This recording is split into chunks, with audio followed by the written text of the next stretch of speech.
I come from the north east और आज का जो विषय है भारत एट 2047। तो सबसे पहले मुझे लगता है कि इस टॉपिक में ही थोड़ा सा एक गड़बड़ है, क्योंकि गोवा 1960 में आया, त्रिपुरा 1949 में आया, सिक्किम 1975 में आया। तो सबसे पहले ये यूनिफॉर्मिटी जो हम हमेशा लाना चाहते हैं, कभी वस्त्र में हो, कभी भाषा में हो, कभी खाने में हो, आजकल हम सब चीज को एक यूनिफॉर्मिटी में लाना चाहते हैं। India is very unique country. India में आप यूनिफॉर्मिटी इतने आसानी से नहीं ला सकते हैं। मैं जानता हूं कि बहुत लोग कोशिश करते हैं, लेकिन ये एक बात है कि हमें सब इसको मान के चलना पड़ेगा कि हिंदुस्तान एक झटके में नहीं आया। बहुत लोगों ने संघर्ष किया, किसी ने गोवा में किया, किसी मणिपुर में किया, त्रिपुरा में किया, कश्मीर में किया, हैदराबाद में किया। तो आप how do you see India in 2047? There are many inaccuracies as well. Let me start. The earlier speaker spoke about education. आपने शिक्षा के बारे में बात की। मैं आपको नॉर्थ ईस्ट के बारे में थोड़ा बात बताना चाहता हूँ, because I think this room is filled with North East because most of my Tripura Matha MLAs are here. मेरे राज्य में त्रिपुरा में हमने सबसे पहले सेंट्रल यूनिवर्सिटी 2006-2007 में आजादी के 60 इयर्स के बाद एक राज्य को एक सेंट्रल यूनिवर्सिटी मिला। इससे पहले हमें कहीं और जाना पड़ता था अगर आपको क्वालिटी सेंट्रल यूनिवर्सिटी आपको शिक्षा चाहिए थी। then you will have to travel to Meghalaya or maybe to Assam or maybe to Delhi or Bombay, Mumbai. But in your own state, we do not have a central university. We talk about India at 2047, and यहां मैं आज मुंबई में आया हूं। मैंने सुना एक दो विधायक बात कर रहे थे कि now we are doing DNA testing. मैं तो अनुसूचित जनजाति हूं, बहुत लोग अनपढ़ गवार भी बोलते हैं। मेरे खुद के कजन ब्रदर्स लोग मुझे जो दिल्ली में हैं, जयपुर में हैं, they often consider me a lesser royal, because we're from the north east. मैं आपको एक बात बोलना चाहता हूँ। यहाँ के लोग, मैं आज सुन रहा था, they were talking about DNA, they were talking about cancer research, stem cell research. मेरी यहाँ में एक विधायिका है, she comes from Gandatuisa and Dhalai. People still die of meningitis, diarrhea and malaria. So you can't talk about India by ignoring a certain part of India. मैं आपको बोलता हूँ how I see India in 2047. Many people measure India by GDP. Many people in this country measure India by G20. Many people in this country measure India by our image abroad. I measure my India, and I'm going to keep it to maybe 8 minutes, 1 minute extra I'll speak. I see my idea of India if my community, which is only 8 to 10 lakhs, 12 lakhs, can be around in 2047, speaking our own language, wearing our own clothes, and surviving in a 1.8 billion or 2 billion population. The real India I see, अगर हिंदुस्तान को एक रहना है, हिंदुस्तान को उन्नति करनी है, तो हिंदुस्तान के छोटे से छोटे संप्रदाय को, कोई भी धर्म हो उनको 2047 में रेलिवेंट रहना पड़ेगा। अगर आपकी आइडेंटिटी नहीं रहेगी तो हिंदुस्तान क्या है, भारत क्या है? विश्व में सब आपको ताली मारेंगे, आपके लिए ताली मारेंगे, लेकिन अगर एक नॉर्थ ईस्ट का एक क्षेत्र से अगर हम बचेंगे नहीं, हमारा वस्त्र नहीं रहेगा, हमारा भाषा नहीं रहेगा, हमारा आइडेंटिटी नहीं रहेगा, हमारा अस्तित्व नहीं रहेगा, तो ये कौन सा भारत के बारे में हम बात कर रहे हैं? बहुत लोग, मैं भी उस समय जिंदा नहीं रहूंगा, लेकिन हमारा जो संप्रदाय है, हमारा जो जनजाति है, हमारा जो ट्राइबल है, जो इंडिजिनस है, वो 2047 में सर्वाइव करेगा कि नहीं करेगा? Sir, you spoke about electoral reforms. Let me tell you, the biggest problem in this country, according to me, is we talk about हम दो हमारे दो, लेकिन in India, population is the only thing which makes you win elections. Today, I don't know if somebody is from Uttar Pradesh, but Uttar Pradesh decides what 30% of India is going to decide. So we who come from Northeast, Sikkim, Mizoram, Tripura, Nagaland, Meghalaya, what say do we have in this Indian democracy? Is this country based on population? Are you going to reward population and not diversity? But what I see is that if India has to prosper in 2047, you'll have to change the democracy, as we say. We are supposed to be grateful for the great democracy. The great democracy these days only rewards numbers. Empathy has gone out. Jingoism and rhetoric has come in. So I think for us to survive in 2047, we will need to look after. When we talk about minority today, we talk about religion, but minority are also ethnicities. I speak for my region. I don't speak for the rest of the country. I think we should all speak for a region. हम लोग सबको अपने क्षेत्र के बारे में बात करना चाहिए. बहुत बार मैं जाता हूं और मैं सुनता हूं कि आपका तो छोटा राज्य है, आप तो बहुत कम है. जमीन, इमोशन और देश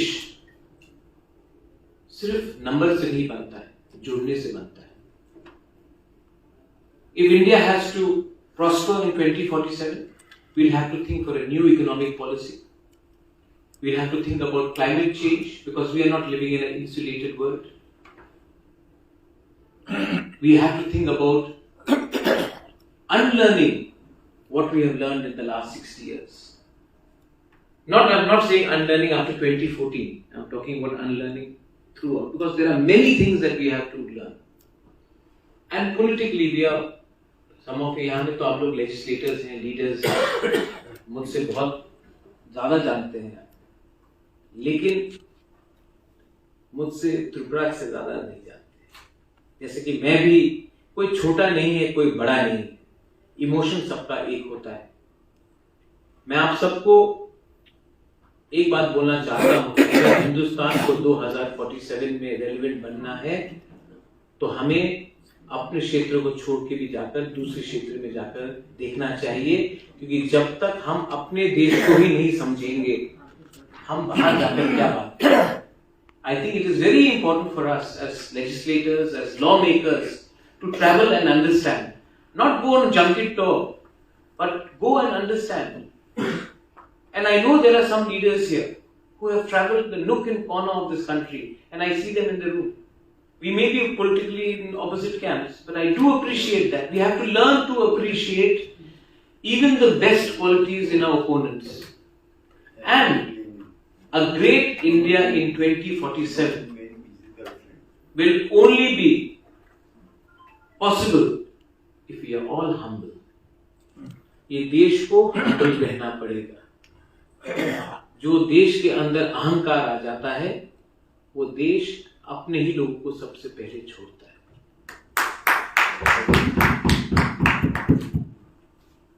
फाइनली, मैंने थोड़ा ज्यादा समय लिया. मैं आपसे भी चाहता हूं कि आप भी इस सेशन के बाद हमसे बात करें. हम भी आपसे सवाल पूछिए, आप भी सवाल पूछिए, लेकिन हॉस्टिलिटी नहीं होना चाहिए. आजकल 9 बजे के टीवी चैनल्स में मैं देखता हूं, हर जगह में India Pakistan line of war, ये इतना, इस देश में इतना, why is there so much of anger? Why are you so upset? क्योंकि they are paid for it. Yes. Tyagi ji तो सब जानते हैं. ये गुस्सा को भी हमें त्यागना पड़ेगा, Tyagi ji.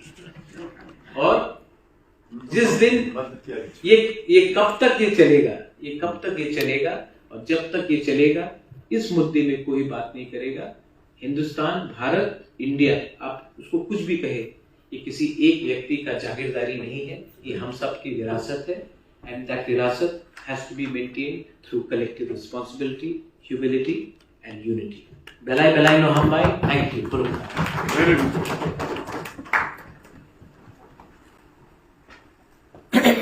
Thank you so much, Pradyot, for that very articulative speech and also underlining the importance of diversity and identity. Thank you. I would like to request Shri Sanjay Nirupamji, former President Mumbai Regional Congress Committee and former Member of Parliament of Lok Sabha. Sanjay ji. Former member of Shiv Sena.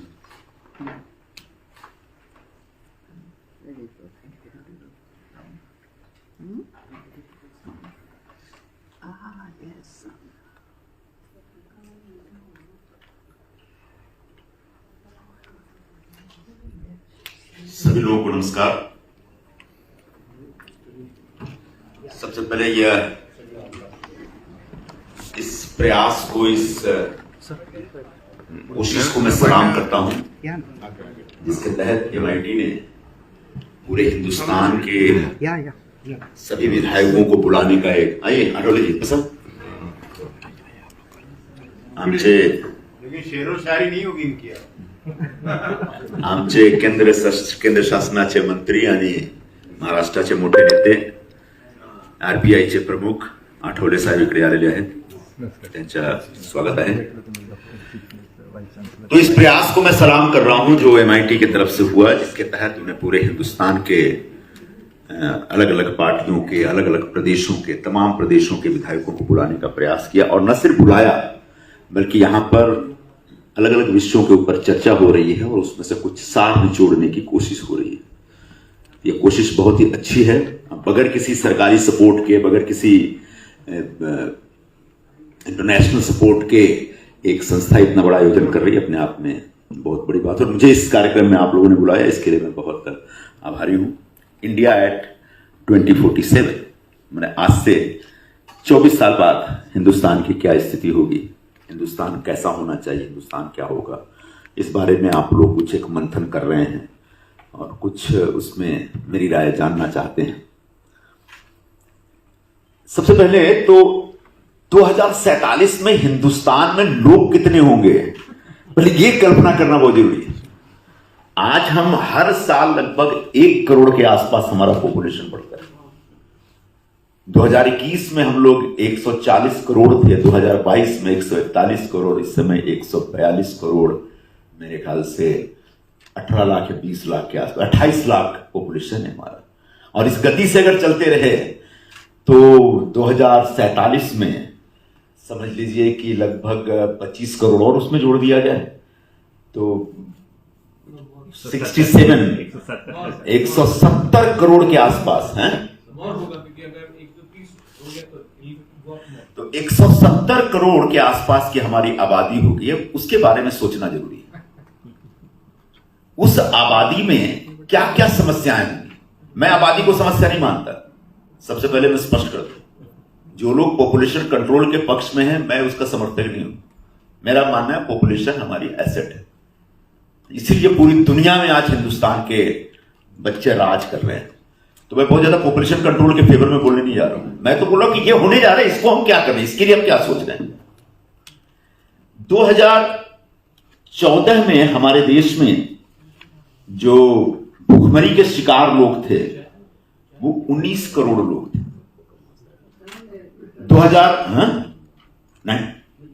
2022 आते आते जो भूखमरी के शिकार population है वो 35 करोड़ हो गए। 2047 में क्या होगा ये कल्पना करिए। तो सबसे पहले मेरी चिंता यह है कि फूड फॉर ऑल का जो कॉन्सेप्ट है उस पे किसी भी सरकार को, किसी भी पॉलिटिकल पार्टी को, अक्रॉस पॉलिटिकल लाइन सबको फोकस करना चाहिए। साहब लगभग 122 मिलियन टन, किसानों के नेता हमारे बीच शेट्टी साहब, 122 मिलियन टन नहीं 122 लाख टन गेहूं का उत्पादन हमारे देश में हुआ। 5 मिलियन टन बढ़ गया इस बार। 122 लाख टन के आसपास चावल का उत्पादन हमारे देश में हो रहा है, उसमें बढ़ोतरी हुई है। और उसके हम अपने लोगों को खिला नहीं पा रहे। बावजूद इसके हमारे देश में लोग भूखे मर रहे हैं, भूखमरी के शिकार है, कि अपने आप में एक शर्मनाक बात है। मैं किसी पॉलिटिकल पार्टी या किसी सरकार की बात नहीं कर रहा हूं। तो हमारी पहली चिंता ये होनी चाहिए कि कैसे 2047 आते आते हिंदुस्तान के हर आदमी को 2 रोटी देने का इंतजाम होता है, कोई भी आदमी भूखमरी का शिकार ना। जैसे एक बड़ा डिस्प्यूटेड इश्यू है, लेकिन मुझे लगता है कि मुझे याद दिलाना चाहिए, जब यूपीए की सरकार थी, मैं जानबूझ के मैं नहीं कह रहा हूं कि मैं किसी एक पॉलिटिकल पार्टी को बिलोंग करता हूं इसलिए पॉलिटिकल फिलॉसफी की बात करती नहीं, कृपया करके उसको उस नजर से ना देखा जाए। जब यूपीए की सरकार थी तो एक बार अडवाणी जी गए थे यूनाइटेड नेशन में, और उन्होंने जब ये सब नरेगा वगैरह की बातें कही, तब उन्होंने ये बात कही थी वहां पे कि 26 करोड़ लोगों को पिछले 10 वर्षों में हिंदुस्तान में गरीबी रेखा से ऊपर लाया गया। वो एक प्रयास था। पिछले कुछ वर्षों में तरह तरह की समस्याएं आई हैं, कोरोना आया, उसकी वजह से वर्ल्ड बैंक की जो रिपोर्ट आ रही है कि लगभग 28 करोड़ लोग पुनः गरीबी रेखा से नीचे चले गए। ये हमारी चिंता होनी चाहिए कि कैसे गरीबी रेखा से जो ऊपर के, कम से कम उसको और ऊपर लेके जाइए, हमें नीचे को जाने दीजिए, और कैसे उनको ज्यादा से ज्यादा फीड करने, ज्यादा से ज्यादा सुविधाएं देने का इंतजाम हो, इस चिंता पे काम होना चाहिए। तो 2047 मेरे लिए सबसे बड़ी चुनौती जो है फूड फॉर ऑल। दूसरा, जॉब फॉर ऑल, कोई बेरोजगार न रहे। पिछले साल लोकसभा में वर्तमान जो सरकार है उसके एक मंत्री महोदय ने बताया कि 22 करोड़ लोग बेरोजगार है हमारे देश में। 22 करोड़ लोगों ने नौकरी के लिए अप्लाई किया, नौकरी के लिए एम्प्लॉयमेंट एक्सचेंज के जरिए अप्लाई किया, और उसमें 7 लाख लोगों को नौकरी दी है। Mumbai national legislator conference ngi tong jagawa sini bubagra sini MLA साहब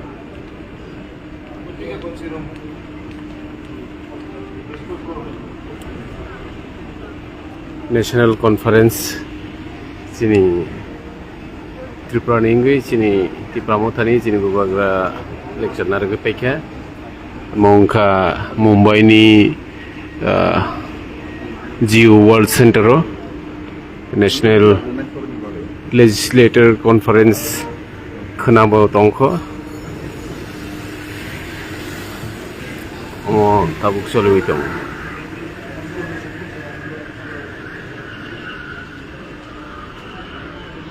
It is in Mumbai.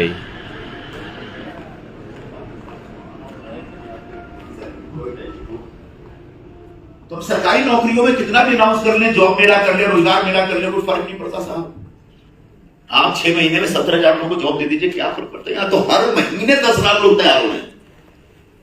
आने वाले दिनों में ये फिगर जबरदस्त होगा, तो उसको टैकल करने का इंतजाम होना चाहिए। उसको कैसे, उन अनएम्प्लॉयड यूथ को कैसे रोजगार देना है, उस दिशा में काम होना चाहिए। और उसमें जब तक इंडस्ट्रियलाइजेशन नहीं होगा, जब तक जॉब क्रिएशन के अलग अलग एवेन्यूज नहीं ढूंढे जाएंगे, तब तक कुछ नहीं होने वाला है।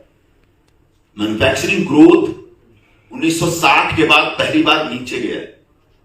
तो जीडीपी में उसका जो अपना कंट्रीब्यूशन है वो मेरे ख्याल से पहले 15% था, घट के 13% हो गया।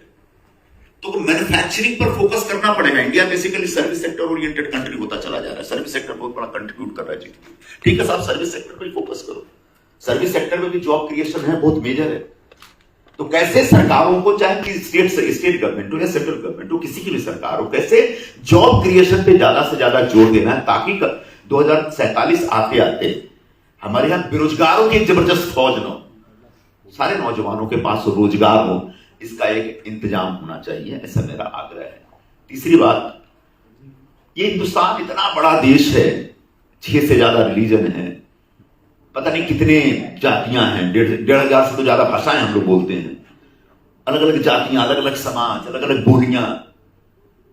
तो एक बड़ा ही डाइवर्सिफाइड किस्म का, डाइवर्सिफिकेशन मतलब एक हमारे सोसाइटी का एक बहुत बड़ा वो है, कैरेक्टर है।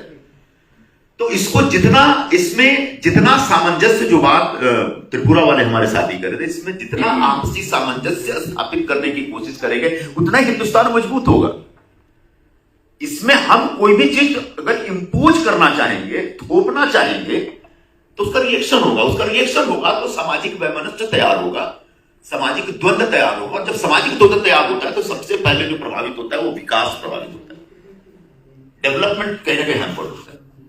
तो कैसे सामाजिक समरसता तैयार हो समाज में, इस बात की कोशिश करनी चाहिए। फिर मैं एक पॉलिटिकल बात कहूंगा, लेकिन बगैर किसी पॉलिटिकल आग्रह के, पिछले कुछ वर्षों में जो हेट स्पीचेस का जो रिकॉर्ड तैयार हुआ है वो लगभग 6 टाइम्स ज्यादा बढ़ा है 4-5 वर्षों में। 4-5 वर्षों में हेट स्पीचेस देने की जो आदत बढ़ी, उसकी वजह से जो हेटरेट पैदा हो रहा है, जो नफरत पैदा हो रहा है, वो कुछ जरूरत से ज्यादा। तो 2047 में अगर ये प्रक्रिया चलती रही तो हमारे समाज में कितना वैमनस्य पैदा हो जाएगा, उसकी वजह से क्या क्या होगा, इसकी कल्पना भी हम नहीं कर सकते। तो हमारी अभी से कोशिश ये होनी चाहिए कि सामाजिक वैमनस्य को जितना ज्यादा हो कि नियंत्रण में रखने की कोशिश की जाए।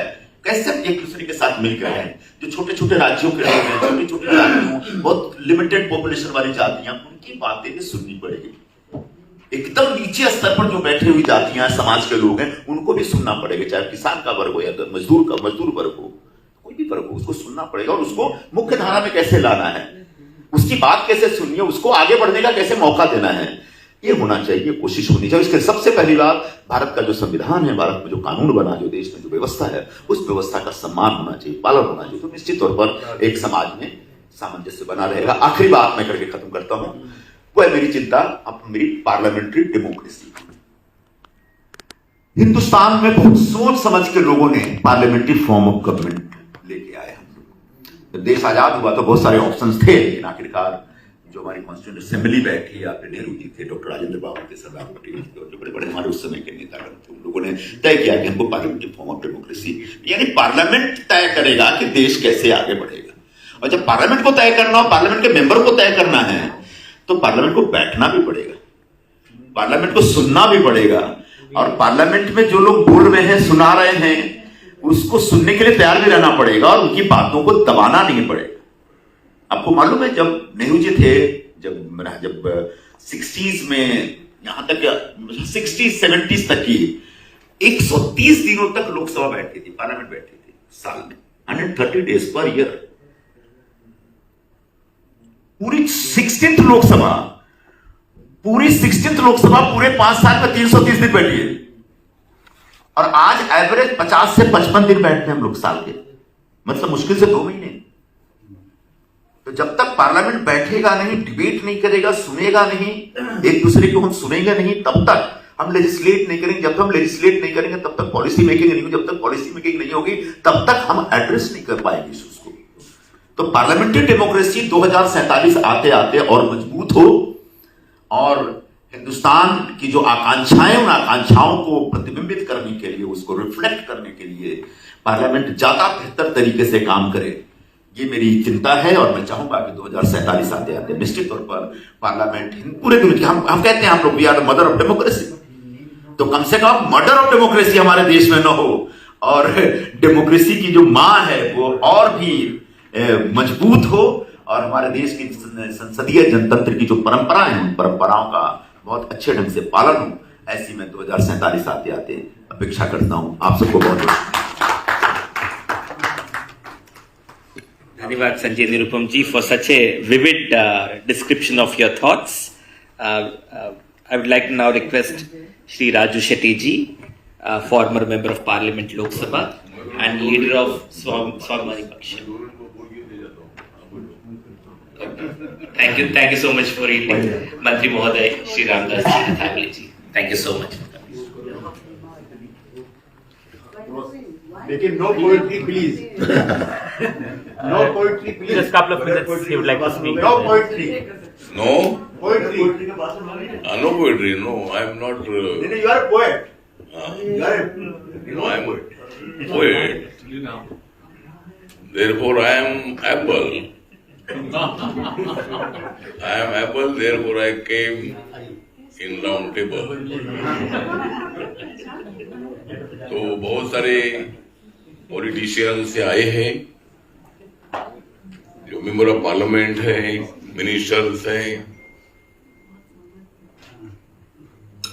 अपोजिशन के भी हमारे लीडर है, सत्ताधारी पार्टी के भी लीडर है, और इस पार्लियामेंट्री डेमोक्रेसी में हम सभी लीडर ने एक दूसरे को कोऑपरेशन करना चाहिए। सरकार कोई भी हो, डॉक्टर बाबा साहब अम्बेडकर जी ने अपने देश को एज ए ड्राफ्टिंग कमेटी के चेयरमैन के नाते जो कॉन्स्टिट्यूशन दिया है, उस कॉन्स्टिट्यूशन में सत्ताधारी पार्टी को भी महत्व है और अपोजिशन को भी महत्व है।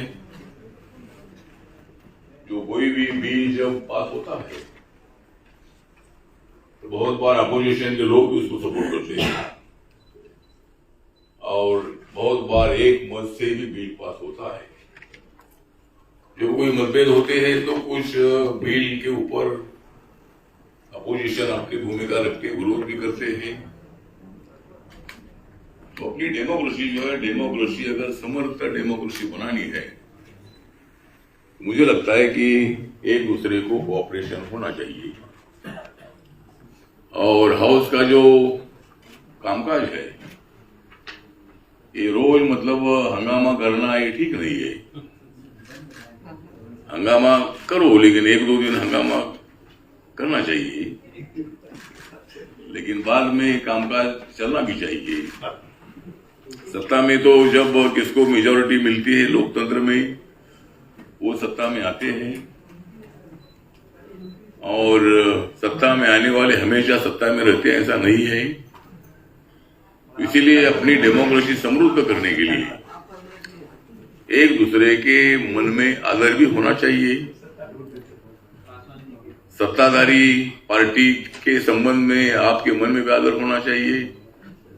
अपोजिशन लीडर के बारे में सत्ताधारी लोगों के मन में भी रिस्पेक्ट होना चाहिए। और इसी तरह अपनी डेमोक्रेसी को मजबूत हमें बनाना है। तो आज MIT ने, हमारे राहुल कराड़ जी ने देश के तमाम लेजिस्लेटर को यहाँ बुलाया है, बहुत सारे लीडर्स को भी यहाँ बुलाया है। कुछ member of parliament, x member of parliament भी इधर आए हैं और मुझे भी निमंत्रण था, इसलिए मैं भी यहाँ social justice and empowerment state minister के नाते और रिपब्लिकन पार्टी ऑफ इंडिया के लीडर के नाते